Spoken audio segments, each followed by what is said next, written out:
Hi guys, and welcome to my review of the Hisenior Mega5-EST. This is the second version of the 5-EST, of the Mega5-EST. So we'll call it the Mark II from now on. It's a tribrid, for those of you that don't know. The selling price is $649. There is, I believe, still a discount coupon functioning. But I will confirm that and make sure about that so that you guys afterwards don't kill me. But there was one for the original Mega5-EST. So yeah, that's it. Box simple, nothing fancy, nothing special. Would be nice if it had a nicer kind of print on it, but a box is a box. Anyway, I'm just saying this because we are talking about a $649 product. And so at that point, or at that price point, we start expecting certain things, okay? This is the basic characteristics of the IEM. They mentioned that it's got 38 ohm impedance at 110 dBs. And in reality, yes, it is a little bit lower in its overall volume as compared to the Moondrop variations, as compared to its actual original version, and as compared to as well the ISN EST50. So at the same setting, same volume setting on my NX7, the Mega5-EST MK2 is definitely playing at a lower volume level. It's got, as I mentioned, 1 DD, 2 BAs, and 2 ESTs from Hisenior. It's got a 4-way crossover and 2-pin connection, and as well a 4-core OCC silver-plated cable. Anyway, just to show you the box here quickly. So you take out the sleeve. It's this kind of opening up system. Inside there comes the case, which I'll show you, and inside here comes all the tips, which has got ample tips, cleaning cloth, cleaning tool. I mean, in terms of accessories, it's fine. There's nothing really that's missing or that would be improved. Maybe, perhaps the only area that could be slightly improved would be the cable, and I'll say what exactly. Anyway, this is the case that it brings. It's a big improvement over the older one, as you can see there. Back there is the old cable, the old case. So big improvement. The IM sits nicely over there, safe and sound. And then the cable. The cable is as I said, a 4-core SP silver-plated copper. Nice quality. It actually looks a little bit like the graphene cables that you get from KBE. Okay. 4.4 termination, 2-pin connection. And the cable is fine, and I used it for most of the lesson. I didn't really have any complaints about the cable. The only thing that I think at this price would be nice would be to actually have a cable with detachable or swappable terminations. That perhaps would be a viable option, or just then an overall better cable, a better quality cable. Maybe include even the Dragon cable in the package instead of having this one, the Dragon cable that Hisenior also has. Anyway, talking a little bit in more detail, excuse me, about the Mega5-EST MK2. I'm just going to call it MK2 just for the sake of being easier.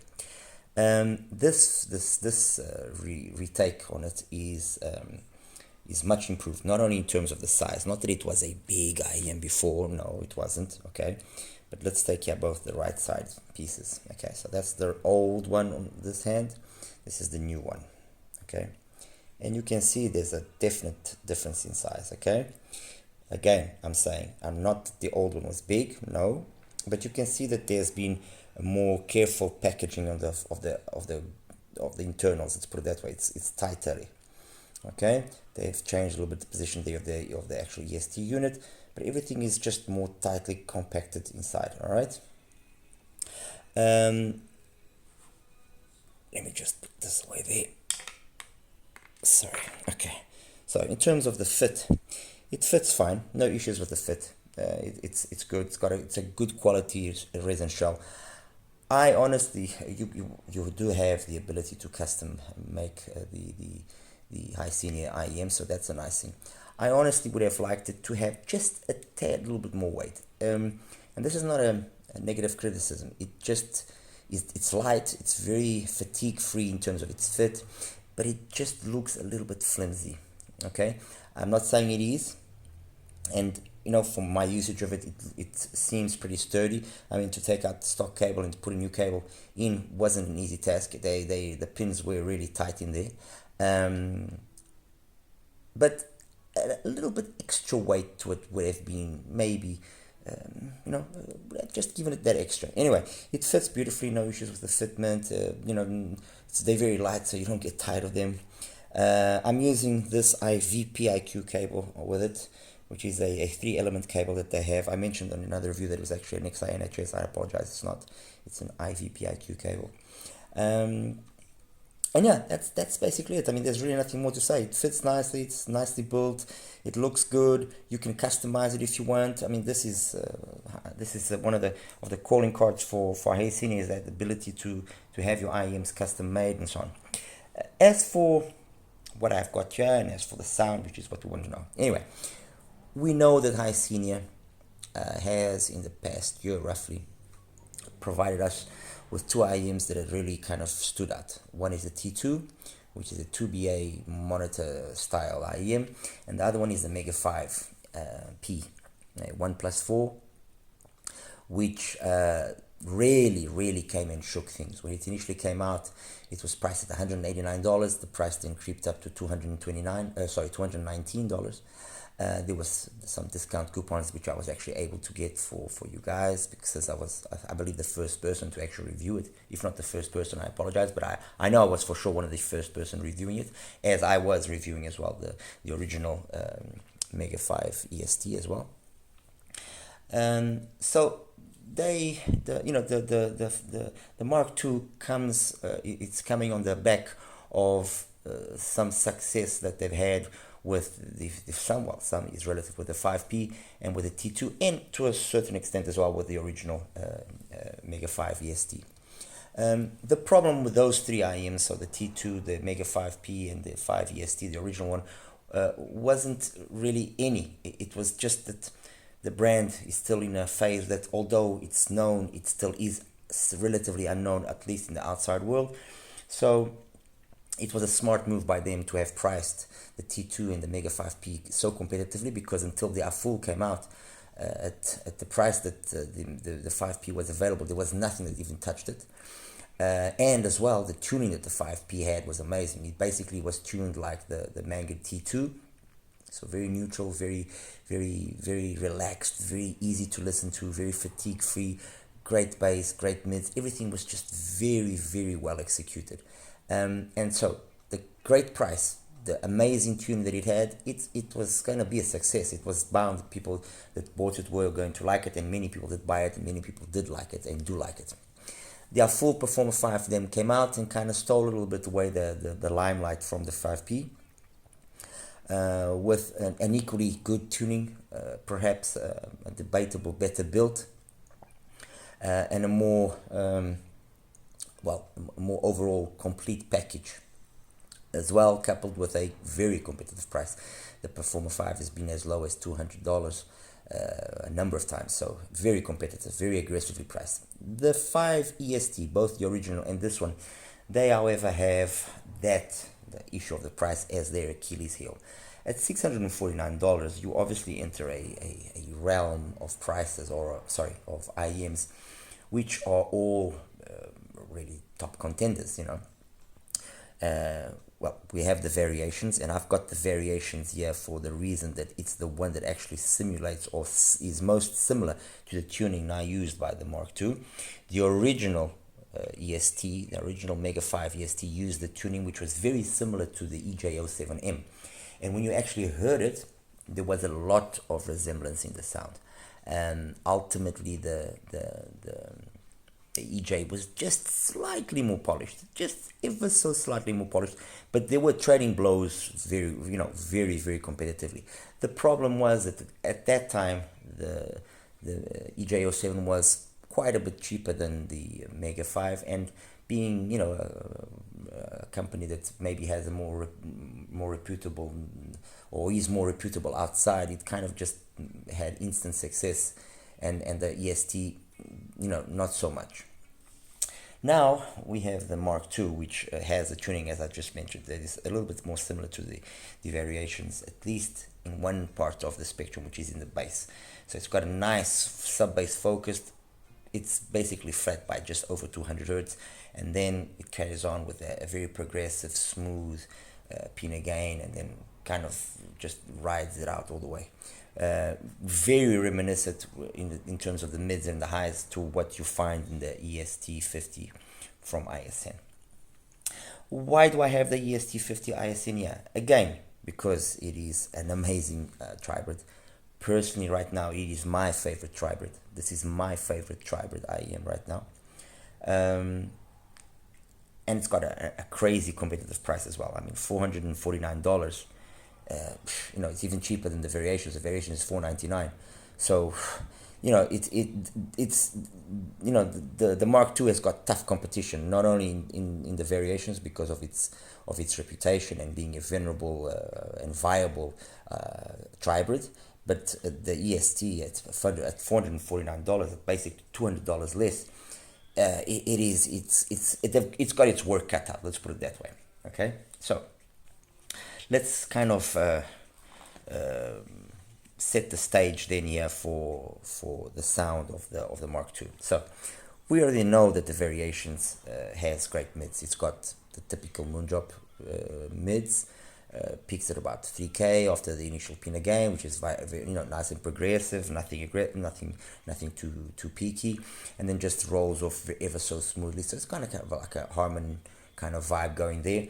And in terms of the bass, it is very sub-bass focused, great sub-bass. That sub-bass that is at the cost of losing a little bit of mid-bass impact.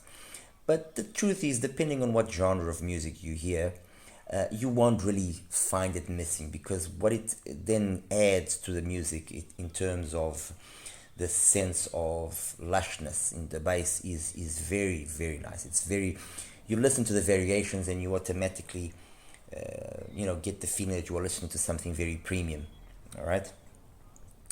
The EST. Well, what can I say about the EST50? It's a very musically tuned IEM. Let's leave it at let's start at that. It's got that typical ISN PENON kind of signature, which is it's got pace, it's got rhythm, but it's got this musicality which is just unbelievable. The bass is super refined, courtesy of this 10mm silicone driver that they're using, which they developed for the EST50. The treble is perfectly executed. You know, it's got this really well executed full-bodied bass. The mids are also full-bodied. The marriage between the bass and the mids are absolutely exemplary for me, at least. And then the EST highs are excellent. I mean, there's really nothing, honestly, really nothing that I can truly kind of say, no, this is wrong. Okay, if you really want to nitty gritty, a little bit better detailed retrieval would be welcomed. But trust me, I'm pushing really hard by saying something like that, because, you know, in terms of its technicalities, it's great. It's great. It's more than adequate for the price and for even more expensive IEMs. There are IEMs which are way more expensive that don't have the technical capabilities of the EST50. So, musical, technically very capable, you know, nothing to be said. Variations as well, very good sounding, not as versatile as the EST50, okay, because you got a superior execution of the bass, in my opinion, here, okay. What is the MK2? Well, the MK2, in a nutshell, is kind of the base of the variations to a certain extent, with the rest of the frequency spectrum being very similar to the EST50. So what am I saying? I'm saying that it's got this amazing musicality as well. Okay, super musical, very, very well executed bass. It's got the right amount of weight, texture, resolution, everything very well done. Mids as well, excellent. Male, female voices come across beautifully. There's really nothing that you can point in that department. The timbre and the tonality are amazing, spot on. No sibilance, no harshness. The ESTs are working on point, the way they should be working. I mean, great. Technically wise, very good soundstage, nice and wide, very airy, great imaging, technicalities in terms of detail retrieval, macro and micro details, spot on, nothing to be, again, pointed out there. Resolution, overall resolution, very good. Timbre and tonality as well, perfect. So again, it scores full marks. Sonically speaking, it's on par with the EST50, okay? And in my opinion, these two, they edge out slightly the variations. So sonically, both the EST50 and the MK2, the Hisenior, they edge out overall, sonically wise, the variations. All right, I like more the way that the mids are executed here. The variations, it's not that it's badly executed, no, far from it, it's very well executed as well. But in the variations, you can at times get the feeling that it's a little bit out of, it's a little bit, and again, this is me nitpicking now, it's just a little bit not real, not true, just a little bit artificial, okay? But trust me, people, I'm really trying to find a fault, because they are all equal. They're all very capable. What distinguishes these IEMs first and foremost is their price. That's the issue here, because sonically you will be very well served with any one of them. That's the truth. Let's just be real, okay? Let's not complicate things. Personally, like I said, I prefer the EST50 and the Mega5-EST MK2. So that's it, guys. I mean, I think I've basically said it all. It is a well-built IEM. I would have liked a slightly more sturdy look to the build, I admit. It's well accessorized. I would have liked perhaps just a slightly better cable to justify the price tag. And these things that I'm saying are all things to just justify that extra premium that you are paying over the EST50 and over the variations. It's not major things. It's things that I'm saying, okay, leave the price at $649 if that's what you have to, if that's what you have to have it to be able to make a profit or to make a living. But then give something extra to justify that price in a more significant or more concrete, manner. And that's it, guys. I mean, there's really not much more that I can say. As compared to its original version, it is definitely an upgrade. It is definitely an upgrade. And how can I put this in a way that it's not going to be offensive or anything of the sort to the owners of the original? The original was an amazing sounding IEM. Okay, it was. As I said, its curve, its graph was very similar to the EJ07M. And when you listen to one and you listen to the other, you did get kind of a vibe of an EJ here. But ultimately, yes, the EJ was better. It was more polished. It was just more refined. Okay. The MK2, it seems that they've listened to that aspect. They've touched the tuning up slightly to make it now sound more upscale. The biggest difference that you straight away notice from one to the other, and you don't have to listen to too many songs to actually see this. I mean, let me see here. Let me give you an example or two of what I'm talking about. You listen to, for example, the C from Haven, be it the symphonic version or be it the normal standard version. The original does it well. You listen to it over here and it's on a different level. It just feels that extra more polished, that extra more detailed. It feels like a more upscale product. Okay, Holding On from Gregory Porter, the same situation. Plenty of dynamics of no issues here, but over there it's just that extra little bit more. Even a song like Barceloneta Beach by Bob Zop from Café de Anatolia, yeah, it's a nice engaging song. I mean, every one of them does it in a very nice engaging manner. So where do you then see the difference? You ask me, Akros, but when there do you notice the differences?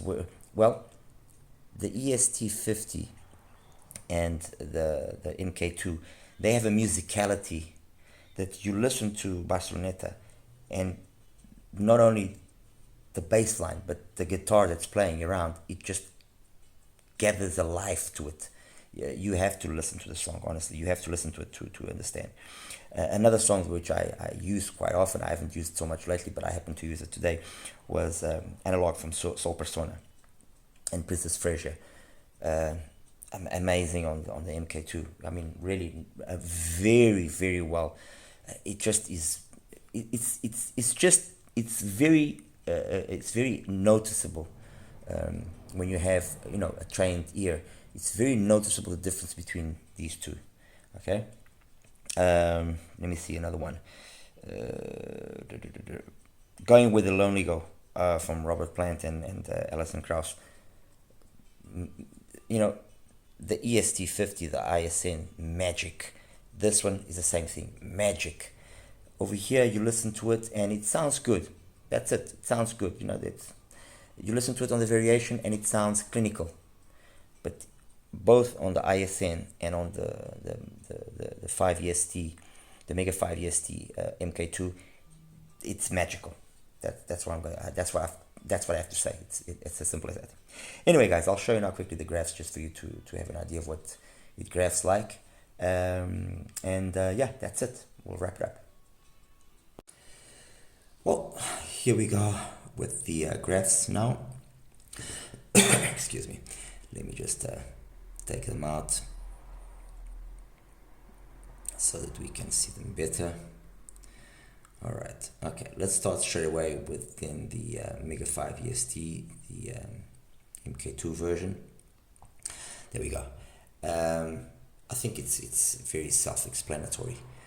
Sub-bass focus by 200 Hertz, it's flat. Right across there, it's faultless. And this very slow progressive pinna gain peaks at about 3, and then slowly drops off, and then some extension past 10K. I mean, it doesn't really get much better than this, okay? Let me put here the original so that you guys can see the differences. Okay, this is the original. I've normalized everything at 500 Hertz. The original,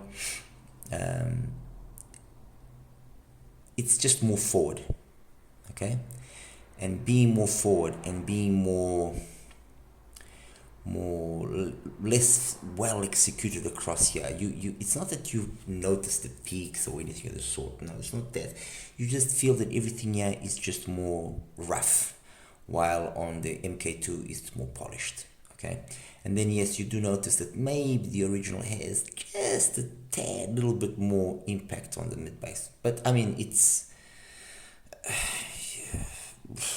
you really have to be struggling you're gonna struggle to find a song that it's significant. At least with my music, I found it wasn't easy. I could pick it up here and there, but it was very minimal. Okay, very minimal. Maybe with other genres you can pick it up more easily. Anyway, that's the original. We'll leave the stock one there again. Now I'm gonna show you. Take away that. Okay, I'm gonna show you the where is it? The Moondrop variations, exactly. All right, I think again very self-explanatory. The Moondrop variations has got the same kind of bass, and then it's just the way that it's executed here in the mids, which it's not that it's more forward, it's just more energetic, especially in that first part of the 1 to 2K. You notice that there's a more forwardness here. How does this translate? Well, certain vocals will sound a little bit more lively, but it just makes it overall sound more clinical, not more musical. And the thing about the MK2 is that it sounds just very, very musical. Okay, and then finally the ISN.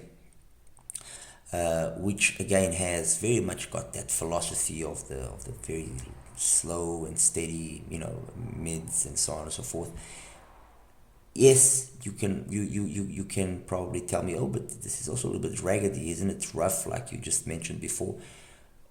You know what? For some reason, it just works here better than it does in the original Mega5-EST. The original Mega5-EST, for some reason which I can't really explain, that's the original Mega5-EST, and I'm actually just going to take the MK2 out. So we just have the ISN in the original Mega5-EST, which you can see they've got supposedly the same kind of bass, but when you listen to it, no, it's not. The bass of the ISN is superior.